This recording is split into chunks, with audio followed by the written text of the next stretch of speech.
మరణం లేని మీరు లోఫ్సాంగ్ రాంప 13వ పాఠం. భూమి ఒక అద్భుత పాఠశాల. ఈ భూమి మీద మన బ్రతుక్కి అర్థం ఏమిటి? ఈ అంతులేని బాధల్ని, కష్టాల్ని మనం అనుభవించి తీరాల్సిందేనా అని కనీసం ఒక్కసారైనా అనుకొని ఉండని మానవుడు ఉన్నాడా? నిజం చెప్పాలి అంటే బాధపడడాలు, కష్టాలు అనుభవించడాలు, యుద్ధాలు ఇవన్నీ ఉండాల్సిందే. మనం అందరం జీవితాల్ని చాలా చులకనగా చూస్తూ ఉంటాం. ఈ భూమి మీద ఏది ముఖ్యం కాదు.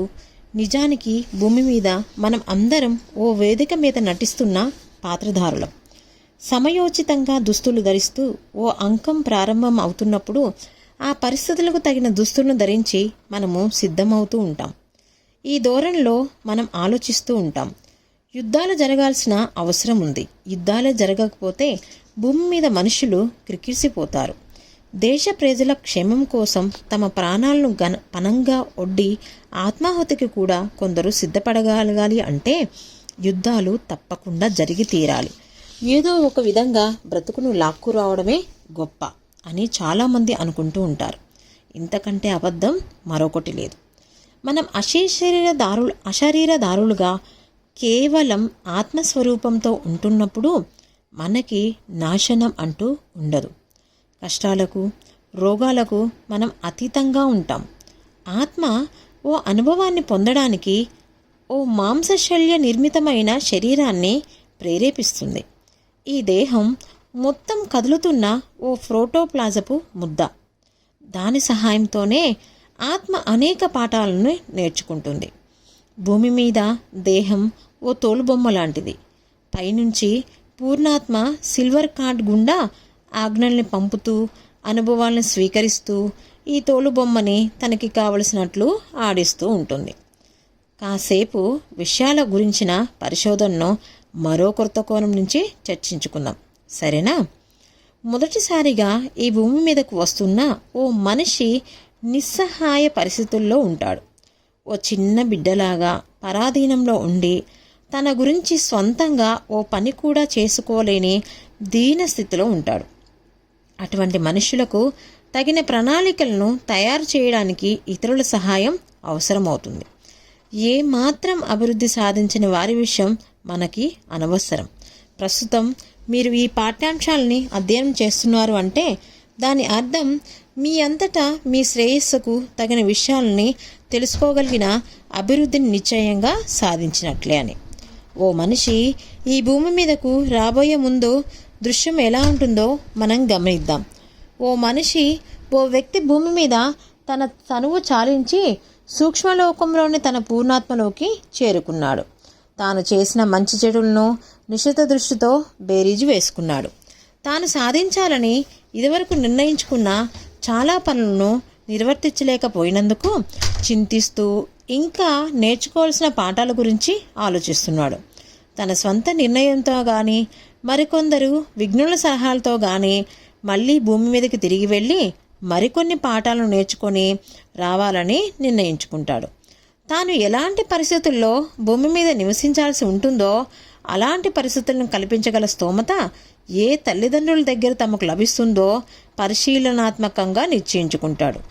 డబ్బును బాగా ఎలా ఖర్చు చేయాలో తెలుసుకోవాల్సి ఉన్నప్పుడు బాగా సంపన్నులైన తల్లిదండ్రులకి జన్మించాల్సి ఉంటుంది. అత్యంత హీనస్థితి నుంచి పైకి సంస్కరించుకొని రాగలిగిన జన్మను ప్రకటిస్తూ ఉండవలసిన పరిస్థితుల్లో దరిద్రాన్ని అనుభవిస్తున్న తల్లిదండ్రులకు జన్మించవలసి ఉంటుంది. అంగవైకల్యంతోనూ పుట్టుగుడ్డిగాను కూడా జన్మించవలసి రావచ్చు, నేర్చుకోవాల్సిన విషయాలని బట్టి. భూమి మీద మానవుడు ఓ తరగతి గదిలోని విద్యార్థి లాంటివాడు. ఓ బడిలోని అనేక తరగతులు ఎలా ఉంటాయో ఊహించండి. ఓ విద్యార్థి అనేక మంది విద్యార్థులతో కలిసి ఓ తరగతిలో ఉండాల్సి ఉంటుంది. ఈ విద్యార్థి ఆ తరగతిలో ఏదో కారణం వల్ల తాను నేర్చుకోవాల్సిన పాఠాలను సరిగ్గా నేర్చుకోక అశ్రద్ధ చేశాడనుకుందాం. అందువలన తర్వాత వచ్చే పరీక్షల్లో తన సత్తా ఏమిటో నిరూపించుకోలేడు. ఆ విద్యార్థి నడవడికను, అతడు పరీక్షలో సాధించిన శ్రేణిని లేక భ్రష్టుపట్టిపోయిన అతడి వ్యవహారాన్ని గుర్తించగలిగిన అతడి ఉపాధ్యాయులు ఆ విద్యార్థిని పైకొత్త తరగతికి పంపకుండా అదే తరగతిలో ఇంకో సంవత్సరం కూడా చదవాల్సిందే అని నిర్ణయం తీసుకుంటారు.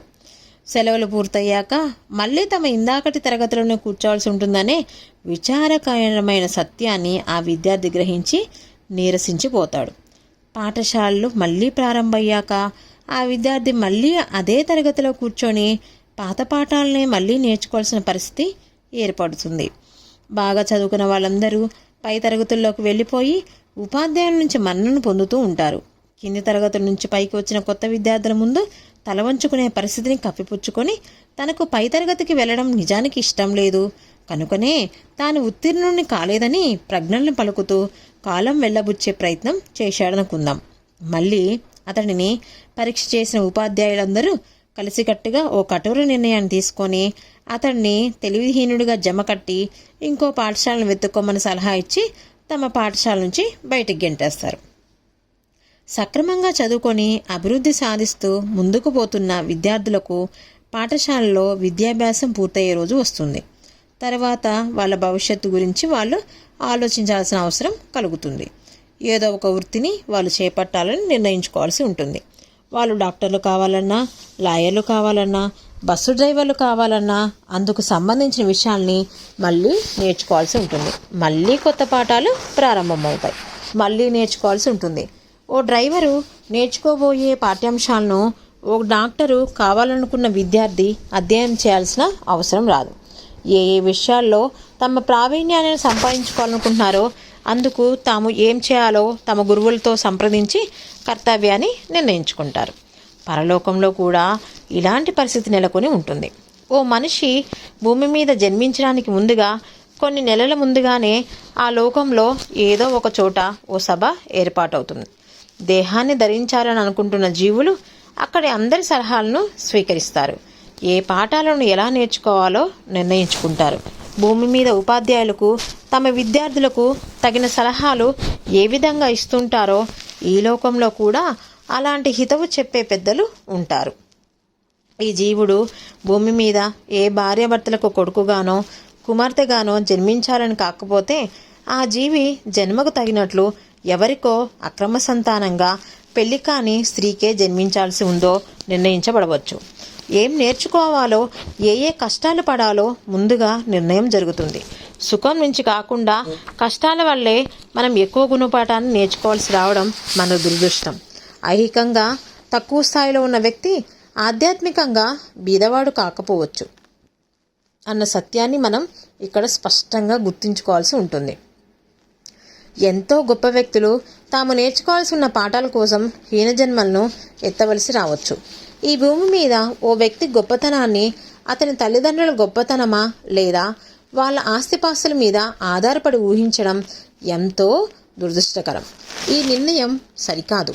ఓ విద్యార్థి తెలివిని అతడి తండ్రి బ్యాంకు బ్యాలెన్స్తో ముడిపెట్టి నిర్ణయించడం ఎంతవరకు సబబో ఆలోచించండి. ఈ భూమి మీద నుంచి ఏ మనిషి ఒక్క పైసా డబ్బును కూడా తాను చనిపోతూ పట్టుకెళ్ళలేడు అనే మాటని మళ్ళీ మనం గుర్తు చేసుకున్నాం. చావు అనే సరిహద్దు తర్వాత మనతో పాటు రాగలిగే వస్తువు కేవలం మనం సంపాదించుకున్న జ్ఞానం మాత్రమే. మన అనుభవాలు మాత్రమే మనల్ని అనుసరిస్తాయి. ఈ భూమి మీద కోట్లు కూడబెట్టుకున్న వారు తమ స్వర్గంలో ఓ ముందు వరుసలో కుర్చీ వేయబడి కాచుకొని ఉంటుందని ఊహించుకుంటే తర్వాత జరిగే పర్యవసనాలకి ఎంతో దుఃఖాన్ని అనుభవించాల్సి ఉంటుంది. ధనం, సంఘంలో పదవి, మన జాతి లేక వర్ణం లేక కులపు గొప్పదనం కానీ మన శరీరపు రంగు కానీ అస్సలు లెక్కలోకి రావు. ఆధ్యాత్మికంగా సంపాదించుకున్న విద్య ఒక్కటే గుర్తింపబడుతుంది. ఇంకో జన్మ తీసుకోబోతున్న జీవాత్మ విషయానికి తిరిగి వద్దాం. తగిన తల్లిదండ్రుల నిర్ణయం జరిగిన తర్వాత తగిన సమయంలో జీవాత్మ ఇంకా నిర్మాణ దశలో ఉన్న ఇంకా ప్రాణం పోసుకొని ఓ పసికందులోకి ప్రవేశించడం జరుగుతుంది. అలా ప్రవేశింపగానే గత జన్మ స్మృతులు క్షణంలో తుడిచిపెట్టుకుపోతాయి. క్రితం జన్మలో విషయాలు గుర్తుకు వస్తే దుర్భరమైన వేదన కలుగవచ్చు. తాను గత జన్మలో ఒక గొప్ప రాజు అని బిడ్డకు గుర్తు ఉంటే ఆ జీవితం ఎంత దుర్భరంగా ఉంటుందో ఊహించండి. ఇప్పటి దరిద్ర జన్మ జన్మించినందుకు ఈ మతిమరుపును ఓ గొప్ప వరంగా ప్రకృతి మన మీద చూపుతున్న అపార కరుణకు ఉదాహరణగా అనుకోవచ్చు. ప్రస్తుత జన్మ పూర్తయిన తర్వాత మళ్ళీ అన్ని విషయాలు సంపూర్ణంగా గుర్తుకొచ్చేస్తాయి. చాలామంది తల్లిదండ్రులను గౌరవించండి అనే సూక్తిని పవిత్రంగా గుర్తించి తదనుగుణంగా ప్రవర్తిస్తూ ఉంటారు. ఈ విషయం ఎంతో అభినందనీయమైనదే. కానీ ఇహలోకాన్ని విడిచిపెట్టి వెళ్ళిపోయిన అనేక మందికి మళ్ళీ ఎప్పటికీ తమ తల్లిదండ్రులు కనిపించరు. ప్రాచీన కాలంలో మత గురువులు అందరినీ శాసించేవాళ్ళు. విడిపోకూడదని, కలిసి సంసారం చేస్తూ ఉండాలని. ఎందుకంటే ఏ గుంపులో జనాలు ఎక్కువ ఉంటారో ఆ గుంపే జయాన్ని పొందగలుగుతుంది. ఓ తెగలో ఎక్కువ మంది జనం ఉంటే ఆ తెగ బలవంతమై ఉంటుంది. అలాంటి రోజుల్లో మత గురువులు బోధించిన మాట ఇది. పిన్నలు తమ తల్లిదండ్రుల్ని గౌరవిస్తూ ఉన్నట్లే ఆ తల్లిదండ్రులు మన గురువుల్ని గౌరవిస్తూ వచ్చిన రోజులవి. మేము ఖచ్చితంగా చెప్పే మాట ఏమిటంటే, అందరూ తమ తల్లిదండ్రులను గౌరవించాలే కానీ ఆ గౌరవం పొందడానికి ఆ తల్లిదండ్రులకు నిజమైన అర్హత ఉంటేనే పిల్లలు వాళ్ళని గౌరవించాలని. తల్లిదండ్రులు నిరంకుశంగా ఉండి ప్రతి విషయానికి పిల్లల మీద విరుచుకుపడుతూ వాళ్ళ మీద కారుణ్యాన్ని చూపించకపోతే వాళ్ళ నుంచి గౌరవాన్ని పొందే అర్హతను వాళ్ళు పోగొట్టుకున్నట్లే. అలాంటి తల్లిదండ్రులను మూర్ఖంగా కొందరు పిల్లలు బానిసల్లాగా గౌరవించడం నిజంగా అనవసరం. ఇలాంటి పిల్లలకు కొందరికి పెళ్ళిళ్ళు జరిగి సుమారు ఓ సగం శతాబ్దం పాటు వాళ్ళు జీవించి ఉన్నా తమ తల్లిదండ్రులు అంటే భయంతో వణికిపోతూ కనిపిస్తారు. ఇలాంటి వాళ్ళు మానసికంగా ఎంతో దురవస్థలోకి చేరుకుంటారు. తల్లిదండ్రుల మీద వాళ్ళకు ఉండాల్సిన ప్రేమానురాగాలు మాయమై భయము, అమిత క్రోధము వాళ్ళలో జీర్ణించుకుపోయి ఉంటుంది.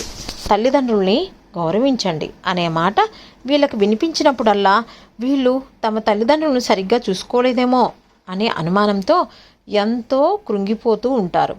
ఇలాంటి వాళ్లకు మేము చెప్పేది ఏమిటంటే, తల్లిదండ్రుల దగ్గర సంతోషాన్ని అనుభవించలేని వాళ్ళు దేహాంతర ప్రాప్తి తర్వాత తమ తల్లిదండ్రుల్ని మళ్ళీ ఎప్పటికీ చూడలేరు అని. పరలోకంలో శృతి లేక సంయమన సిద్ధాంతం అంటే లా ఆఫ్ హార్మోనీ పనిచేస్తూ ఉండడం వల్ల మీతో కలిసి సహజీవనం సాగించలేని వ్యక్తులను మీరు ఎప్పుడూ కలుసుకోలేరు. తాము విడిపోతే లోకులు ఏమంటారో అనే భయంతో కట్టుబడి ఉన్న బలవంతపు భార్యాభర్తలు ఇహలోకంలో మరణించిన తర్వాత పరలోకంలో ఎప్పటికీ కలుసుకోలేరు. అతడో లేక ఆమెనో తన స్వభావాన్ని పూర్తిగా మార్చుకుంటే తప్ప. మీకు అనుమానం రాకుండా ఉండడం కోసం మళ్ళీ ఈ మాటని చెప్పాల్సి ఉంది.